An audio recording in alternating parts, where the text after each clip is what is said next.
A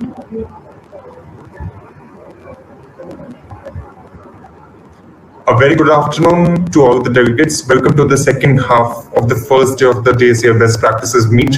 Hope you had a fruitful first half wherein we had two deep dive masterclasses, we had a plenary session, and we had some very engaging and interesting keynotes.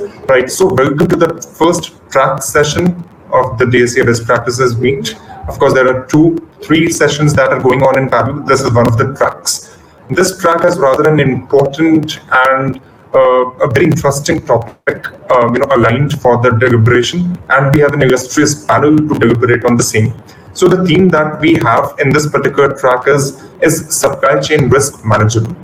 We are talking about supply chain security both from a national security standpoint and also how enterprises deal with the menace of supply chain attacks and how do they manage the supply chain risks. We are talking about visibility, we are talking about understanding and its streamlining. We are seeing how do we ensure continual monitoring and what kind of role automation could play in mitigating the supply chain risks and easing off the supply chain attacks, right? To do the honors, let me invite the illustrious panel on the stage. We have Mr. Suresh Chandra, Director STQC with us. Can we have Mr. Chandra on stage?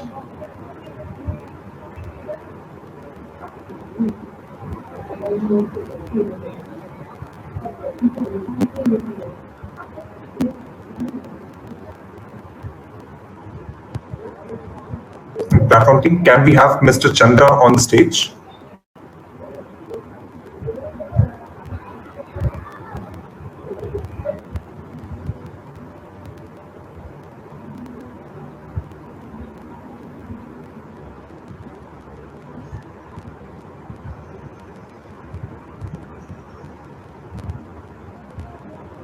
All right. So, meanwhile, Mr. Chandra joins us. Let me welcome rest of the speakers. We have Lieutenant Colonel Harkirat Singh Virk, Defense Specialist Cyber, working with the National Cybersecurity Coordinator's Office.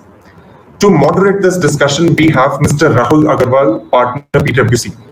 We have another speaker, Mr. MEKP Singh, who is CISO for Ministry of Power. Unfortunately, Mr. Singh is running a little late. We are trying to get him online. Rahul has joined us on the stage. So Rahul, can I hand it over to you to take the discussion forward? Thank you, Aditya. So first of all, good afternoon, everyone. I hope everyone is safe.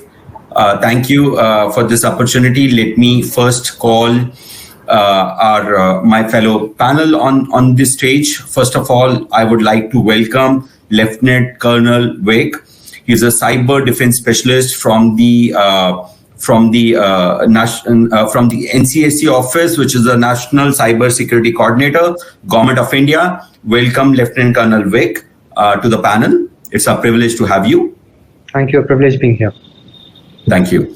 We have other panel members. I hope they are also on the stage. So we have Mr. Suresh Chandra, and who's a Director STQC and is also the Group Head IT and ECO of STQC, Ministry of Electronics. Do we have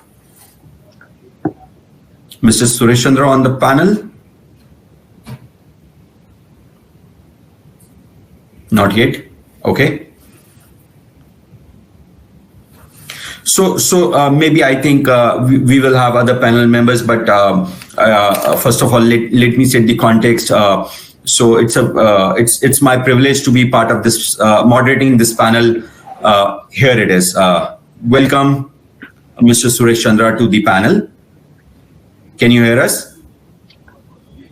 Yeah, I'm able to hear you. Thank you. Good. So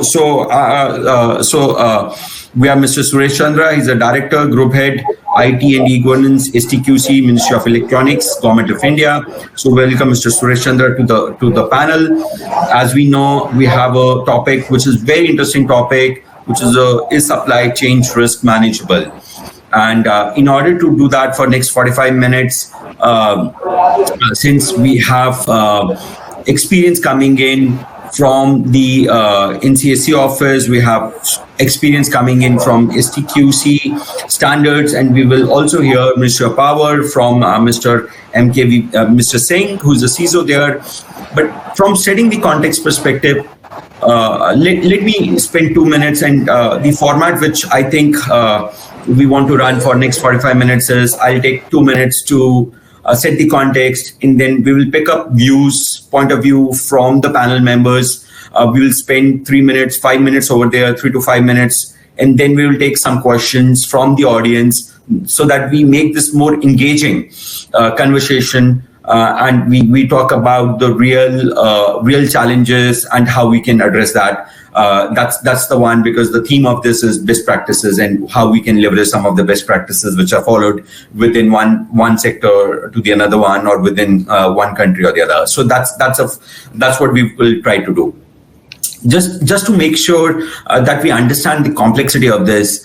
Let's imagine there is an organization, take automobile industry, any industry, right? So if, let's say, you are in an automobile industry, you want to build or produce the automobiles, which can be cars or a bike, the type of service providers you have within the country and outside the country, which will come in order to deliver a product back to the consumer, is like, you can just imagine, it can run in from thousands to 2,000 to 5,000. It can be any number we are talking about. Now, when we have such type of a supply chain which is coming in order to deliver, because even we talk about a small SME, if we talk about a large enterprise, for any enterprise to deliver a service, they need a raw material, they need products, they need services to deliver it. In order to deliver that, earlier things were different. We may not be connected the way we are connected now, specifically after COVID-19, where the digital connectivity, touch points, we wanted to deliver services, and I think COVID-19 has helped to actually accelerate the digital adoption in the country. Now, when you have this type of a scenario where your customers, your supply chain is connected to your network because you wanted to get a visibility on a real time, you want to speed up the processes, you want to bring efficiencies to it, they are connected to your system. Now, as an enterprise, you have cyber framework because it depends on the maturity. And I believe most of this will have some sort of a policies in place. They are more from an internal nature for my enterprise. So I will have that. But how to make sure that the entire ecosystem from my supply chain, which is in a different city, different location, having a different regulations coming in, local regulations, how they are up to speed, how they make sure that they are not able to create a weak point for me as an enterprise. How can I do that? We have seen number of such cases which has happened in last couple of years. Either we pick up a SolarWind just an example, or Pattaya as an example. There are multiple such examples which we have seen where there is a software, there is a supply chain, and you try to bring some sort of a vulnerability into that supply chain and then into that particular product, and the product is used by 20,000 customers, 30,000 customers, so you get access to 30,000 customers in one go. This can be a targeted attack. This can be an attack on a from a volume perspective. It can be any of that, right? And this trend we have seen varies depending on what's the flavor of the day or what's the priority. We have seen some of these attacks coming in specifically on a healthcare because we were in COVID, and we have seen pharma companies. There was some sort of IP, and then there are different motivations which comes in to see if I'm able to get into either a supplier for a pharma company, then I may get into this and get an IP. So the motivation can be any, but that can be one a weak point. And some of the problems which we have seen is for an enterprise to get a visibility. How many such supply chain or how many such service I have? What type of access I've given to these, and what type of a cyber framework, what type of a risk assessment is done for them? That's the first problem we have seen, which is there which is there right now. Once I have a visibility, how can I make sure I bring them to some basic hygiene? They are able to follow my standards, my practices from a cyber perspective. How can I make sure that if something goes wrong, I'm able to actually mitigate that, not in my enterprise, but my service providers. So these are some of the challenges, and it's very interesting. There was a survey which was carried out by PwC, and this is like a CEO survey where we have seen that the cyber risk right now in 2021 is the second highest risk which the CEOs globally is talking about. And the first one, obviously, we know it's a pandemic. So that's the second risk. And we have seen that moving in from, I think, if I'm not wrong, that was at fourth or fifth, moved to second. So that's how we have seen it. So that's just setting the context, and we'll try to take views from the panel that what are the large problem areas, how we can address it. That's the theme for the day. And now, if I can request Lieutenant Colonel Vic to come in, share your perspective, your point of view on the supply side, because you have a broader perspective from a country perspective, what as India we are doing, globally what is happening. So maybe you want to share your views that how we can address this. So over to you, Lieutenant Colonel Vic. Thank you very much, and it's a pleasure being here. I want to thank the TSI team also for actually having me over. From a supply chain security perspective, it's been more than 3,000 years since the Trojan War, but the practice of subterfuge to circumvent conventional defenses is as apt today as it was then. And the fact that the impact cascades through many layers of defense very, very quickly makes it a very serious point of concern. From a national security perspective, we have to understand what the threat landscape actually is. From a corporate perspective, the vision is slightly different. You're looking, like you were mentioning, the threat, the health sector, that you are specifically looking at the IP and some factors like that. But from a national security perspective, I just wanted to touch base. Supply chain can be used as a vector to ingress into a trusted network or to disrupt/disrupt a trusted network. From a national perspective, when we obtain something called the national critical functions, whether this is health, whether it's transport, whether it is communication, whether it's national defense, security, and all of those aspects, we have to ensure continuity and assurance. Also, in some of the aspects, like what had come out in SolarWinds, there is a large possibility of a loss of confidentiality. So the supply chain has become a very effective vector because of the interconnectivity between various different sectors. It has earlier we were able to at least compartmentalize the impact of an incident to a specific sector.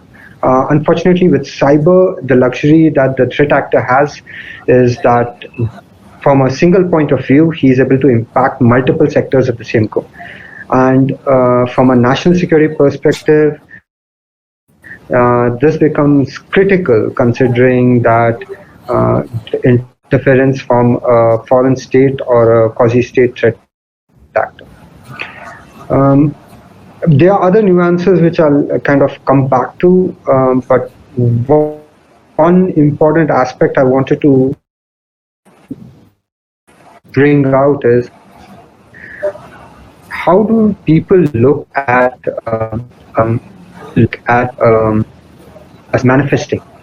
A lot of conversations that I have gone through or I have participated in, there has been a lot of focus on the technology, the product. Say the product is coming from a certain source, there might be a malware in the product, and a lot of those factors, the first aspect of the conversation. My concern is also about trusted services in terms of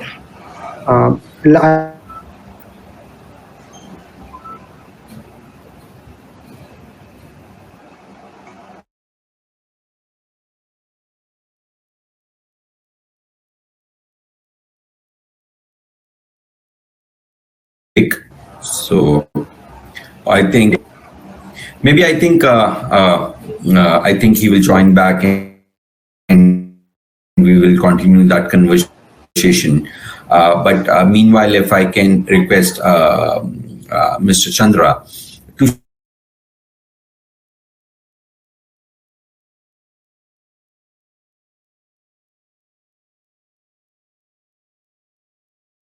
about the technology part of it.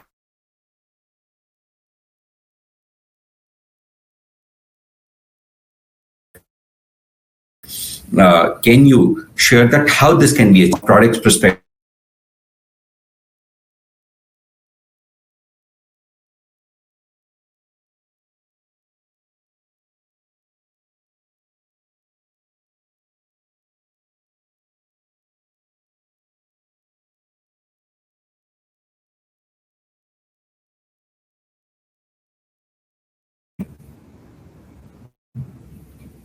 Whether those multiple channels they are secure, whether you are getting the right product. So and there is a relationship between acquirer and supplier, and these acquirer and supplier, these may be within the organization, these may be out of organization also. Within the organization here means within the organization somebody making something and some other group is making something. So one group become the acquirer and another group become the supplier. And these acquirer supplier may be outside the organization also. So what is this acquirer and supplier relationship? So I am having a small presentation. If you permit, I can go to that presentation. Yes, please, so sir. I am sharing that.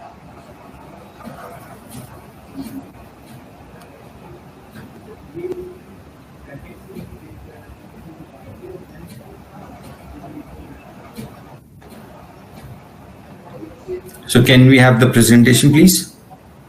Yeah, I am sharing.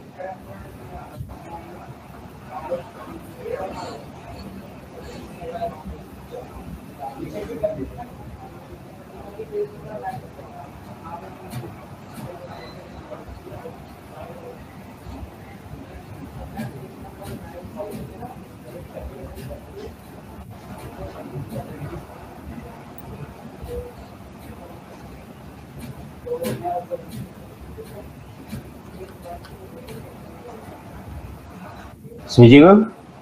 Not yet, sir. Yes, it's there, sir. We can see it. Maybe you can make it a full screen, please.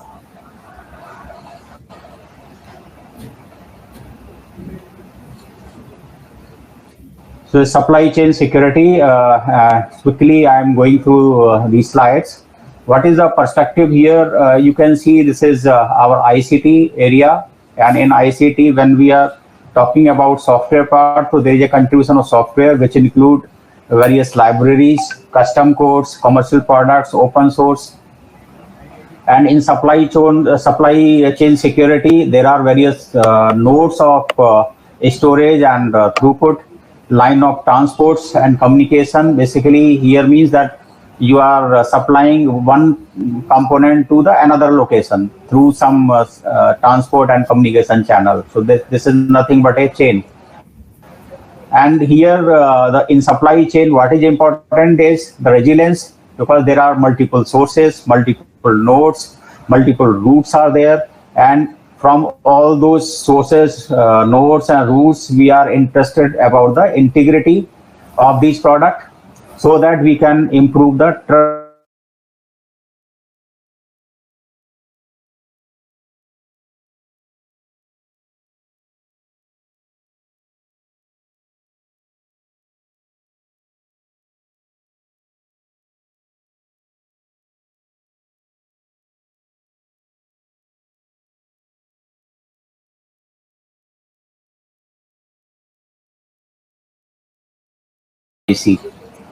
There is another standard related to the supply chain security is the NIST 80161, and then there is the MITRE technical report 140021. This is also talking about the supply chain security, and then NIST IR 8183 cyber security framework for manufacturing profile. So these are widely available standard in supply chain domain. What are the various risks? Just I am summarizing here.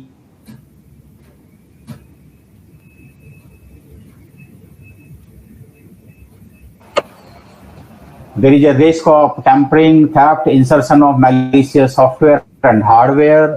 There is a risk of poor manufacturing and development practices in the ICT supply chain. As I discussed in the beginning, there is a relationship between acquirer and supplier, and these ICT system management support where systems are owned by acquirer and managed by supplier. Basically, these are the various scenario I want to discuss here. So, first scenario is ICT system management support, where systems are owned by acquirer and managed by supplier. Second scenario is ICT system or services providers, where system or resources are owned and managed by the supplier. Third scenario is product development, design, engineering, and build, where supplier provides all or part of the services associated with creating ICT product. Another is commercial of the self-product supply and open source product supplier and distributors. So these are the various acquirer and supplier relationship types. So understanding and control of its ICT supply chain. So here you can see there is one organization who is making the product, and then there are various integrators. Integrator further they are having suppliers, and one supplier may be further having another supplier. So this Mr. Chandra. Yes. Your voice is echoing. I don't know if you're facing the problem. Maybe the support staff can take. Okay. So this may be because of, I think, internet. Yeah, now it's better, sir. Go ahead, please. Okay. So here in this slide, what I want to convey here, when some product is assembled or produced from any organization or delivered from any organization, so they are having various system integrator, various service provider, and further they may be having other supplier, and those supplier further may be having other supplier. So basically it is a chain. So supply chain, so we are interested for security of each chain. So whoever is delivering for making the final product, whatever component he is delivering, and he is delivering to other supplier, and then that supplier finally delivering to the organization to produce a product. So the supply chain security is required at each level. Basically, broadly, we can divide this supply chain related security aspect in two parts. First is technology development, and this is majorly divided into two parts. In technology development, first part is product development engineering method the organization is using, and another important aspect of it is secure development engineering method. So it is nothing but a product development life cycle. And this cover your normal processes, and second part is the secure processes, so secure development. There are further subcategories in these processes, like in product development. Quickly, I am covering here what are the important aspect of this product development. They are software, firmware, hardware design, configuration management, well-defined development, engineering method, process and practices, quality and test management, product sustainment management. And in secure development engineering method, there are threat analysis and mitigation, runtime production techniques, vulnerability analysis and response, product patching and remediation, secure engineering practices, and monitoring all those threats. And this supply chain security, basically it is important where you are having various nodes of channels, multiple suppliers. So what you are expecting from those suppliers, as I discussed in the beginning, there is a relationship between acquirer and supplier. So wherever acquirer is asking for something, he can ask supplier to have these type of processes available for security purpose.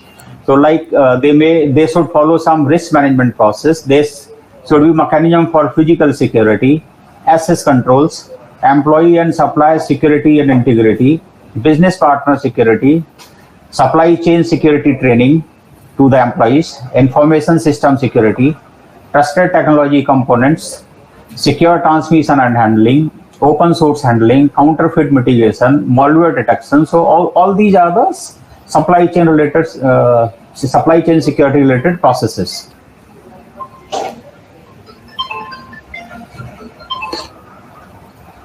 So organizational capability here, basically it is divided in two parts. First part, as I discussed, 20243, that standard basically applicable for the product which are basically of the sell product. So there this standard is applicable, 20243.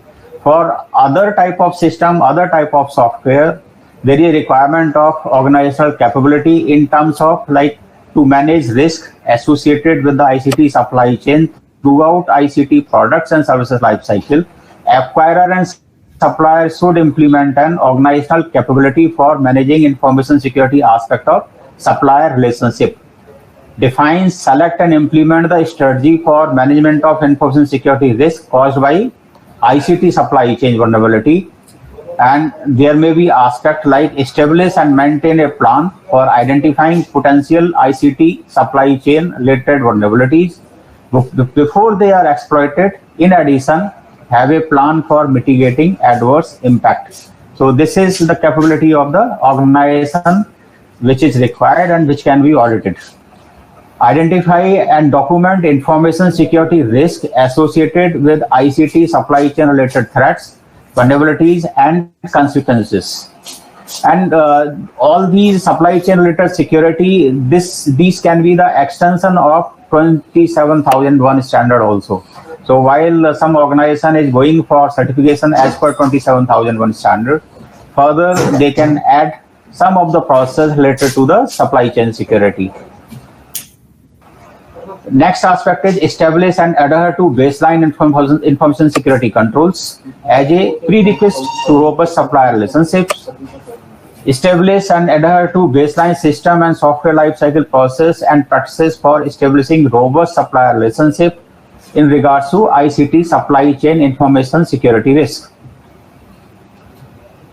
Have a set of baseline information security requirement that apply to all supplier relationship and tailor them for a specific supplier as needed. So here it means that if you are having multiple suppliers, so this is applicable to all the supplier, and wherever you are finding that there is a specific supplier where some tailoring is required, so that tailoring can also be done. Yeah. Establish a repeatable.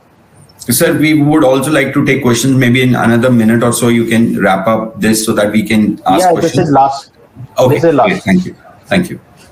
Establish a repeatable and testable process for establishing information security requirement associated with new supplier relationship, managing existing supplier relationship, verifying and validating the supplier are complying with acquirer information security requirements, and ending supplier relationship. Establish change management process to ensure change that potentially affect information security are approved and applied in a timely manner. And then last, define method for identifying and managing incident related to or caused by ICT supply chain, and for sharing information about the incidents with supplier and acquirer. So this is last. Thank you very much. Thank you, sir. I think this was useful. I think there are a couple of things which I picked up, and just to summarize for the audience, I think the standard piece you talk about 20243, and then we have the NIST standard coming in 8183. But the interesting piece which I picked up is the ISO 27001, you said, standard that can be extended to the third parties. And obviously, there were a number of use cases which you talk about from a relationship perspective of the acquirer and supplier. Depending on what is relevant for that particular use case, it can be applied. So thank you very much for sharing your views, Mr. Chandra. If I go to Lieutenant Colonel Wig, we lost you in between, but I think let's spend some time in terms of your views, how we can address this problem, and what's your view from a holistic perspective? And we have like another 9 minutes, 10 minutes for this. Maybe 3-4 minutes we can do that, and we take one or two questions. Okay, that's compressing a whole philosophy into 3 minutes. It's going to be slightly difficult. I'm going to try and do that. And probably increase my speed of talking. So the first thing I actually, when I got cut off, I was trying to bring out is what is the impact of supply chain infection, and from there we can derive is what we are going to do. So in any architecture, an ICT architecture, since that is the reference that we are talking about, there are some trusted components within that architecture. For example, you have a firewall, you have an antivirus, you have some access control elements, and so on and so forth.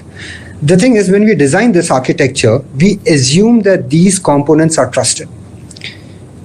Around that trusted element, then we build the complete structure around that. Whether we are talking about OT, ICS, there are some things which we assure will function the way it is supposed to, and then we protect around it.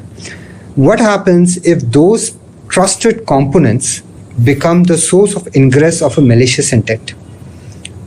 So where do we fit in the architectural change where we can adjust this kind of phenomenon? So we have two paths. One is, and the director STQC had brought out in a slide very nice way of what are the impacts related to ICT products. But say, example, what if the service is malicious? For example, you have access of a human by virtue of a third-party support which is not a part of the ICT network, but still is connecting to the environment. How do you kind of sanitize those threat aspects? So there are two parts to it. One is from a solution perspective, one is the technology, and second is the intent. We have to address both of them. The part of the technology has already been brought out by the director STQC very nicely. He has covered almost all aspects that one can imagine in terms of testing, validation, and the framework. The thing is that we are looking at a known landscape of vectors. It does not address a landscape where the intent is malicious.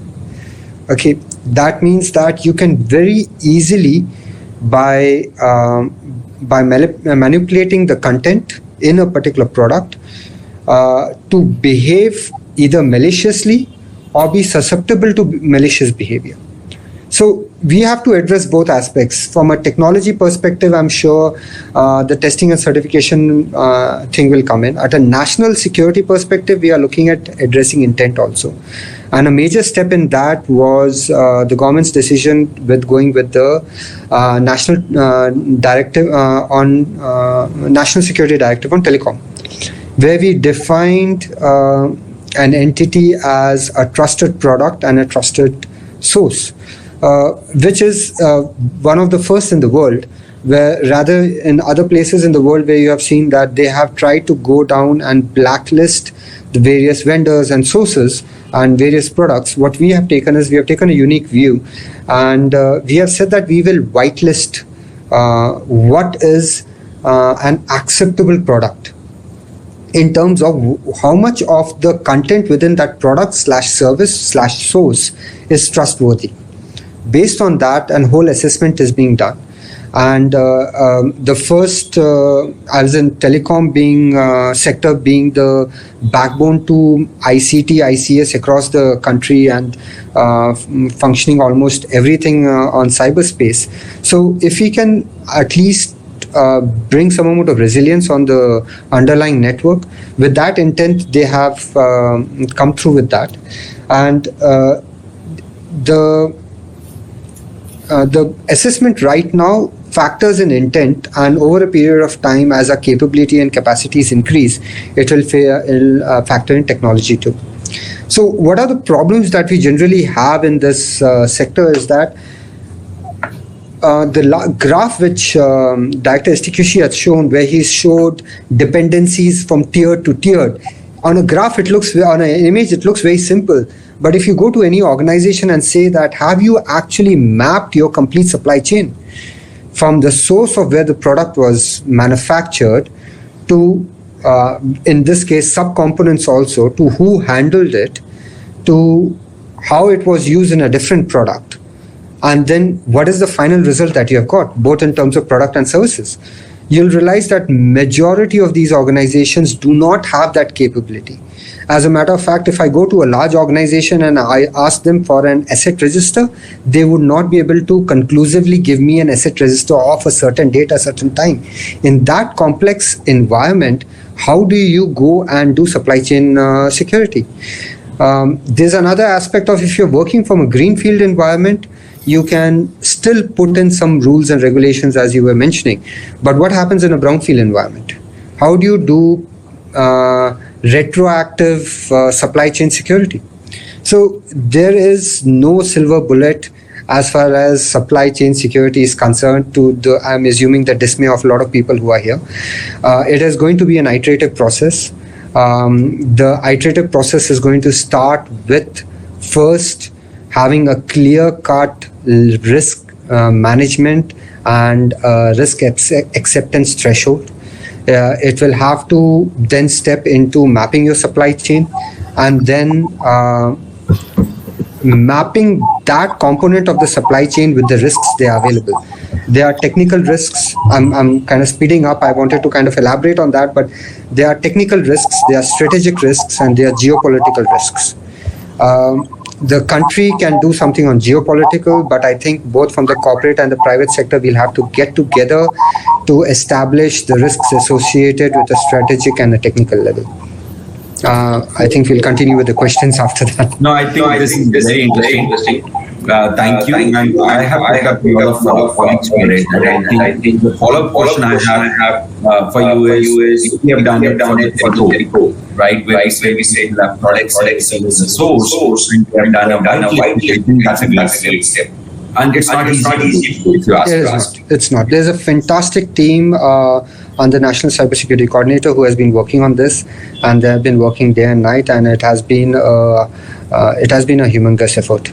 They have done a fantastic work. At least they have put in the steps which other sectors at a later date might look at and understand, because this being done for the first time, it's not directly adoptable at the moment, but it is going to mature a period of time as we learn, get our lessons from it, and then probably other sectors might actually pick in on it.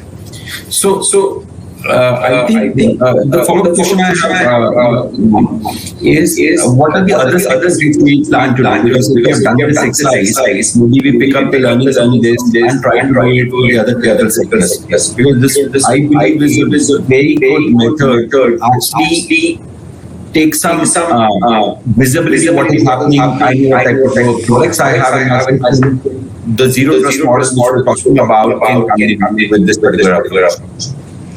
So here is a factor that you will have to consider. I actually was going to go into the zero trust model, but for paucity of time, I'm not able to. Here's a factor that you have to consider. From a national perspective, I can ensure that, I'm going to attempt to ensure that we have continuity of state services, the critical functions of the state which are supposed to continue. But from a corporate environment, we might not be able to go down to every corporate and ensure the business continuity. So while we can do some of these aspects at our level, it has to be mirrored in terms of the actions both at the corporate, and here I mean the board, to look at what their business priorities are and what is the risk associated with the supply chain, and both from a technology and from an intent perspective, and they will have to take similar parallel steps to actually resolve this. That step is very important, because this can't be completely just left to the government at the moment. Okay, I think this gives a different perspective altogether the way we have done it. I don't know how much time we have, but Vivek, can we take one question? Do you have time for that? Yes, Rahul. We can take question quickly. Yeah, so it talks about if any of the vendor in the complex supply chain is under the attack, So then what are those measures that customer will take in order to minimize that impact? So there will be different vendors and suppliers in the complex supply chain. If any one of them is getting under attack, or maybe they're suffering from the attack, so how quickly we can minimize the impact on the consumer organization? So that is a question that we get from audience. Sure. Thanks, Vivek, for the question. And I think we can have no one better than Vivek to answer that question, because he talks about the scale. Luckily, we have a precedent to this particular question with SolarWinds coming in and the instructions which have been passed post that. From the lessons learned, I can tell you is one thing is, first, it is very important to establish what is the access that particular product had to your environment. When I say product/service, assume it everywhere. So we have to know how much that particular entity had access to your environment. Was it critical part of your environment? Was it in the periphery of your network? Was it access to only certain amount of data? So that establishing that is very, very important. Second is isolating that particular product without impacting business continuity. In some cases, if it is purely an ICT product, you might be able to circumvent it and kind of bring it out of a service. But there might be in situations where it is an OT product, where your production actually is impacted, or it's say the power sector, for example, it might not always be possible. So we make sure that whatever access in terms of infiltration and exfiltration, whatever access the threat actor has to that product, at least that access is immediately cut off. And if that product can be used for disruption or destruction, then the trigger for activating that aspect should not reach the product. All of this depends very heavily on your threat intelligence. So you have to have a very mature threat intelligence, which gives you the exact TTPs, the behavior of what is the malicious content in that product. And based on that, you can take these following steps in that manner. At some point of time, you will have to do a what we have in a military parlance as post-strike damage assessment, as in what exactly has been the damage which has been has been done because of the presence of that product, where the logging and your SIEM and all the forensics capabilities of your organization have a very, very important step to play. There are other steps along with it, which, well, again, it's a longer conversation. Okay. No, I think this is very relevant. The first piece which I'm picking up is visibility. If we do some work in advance and we know that the supply chain, what's the impact it has on my productivity, then accordingly one can decide what we need to do. So that's what I'm picking it up from it. And obviously talk about how I isolated it, how I get a visibility, threat intelligence to further mitigate it. So thank you for that. I think we have 2 minutes. Any questions we have, or otherwise we can wrap it up. We can't hear you, Vivek. Can you hear me? Yes.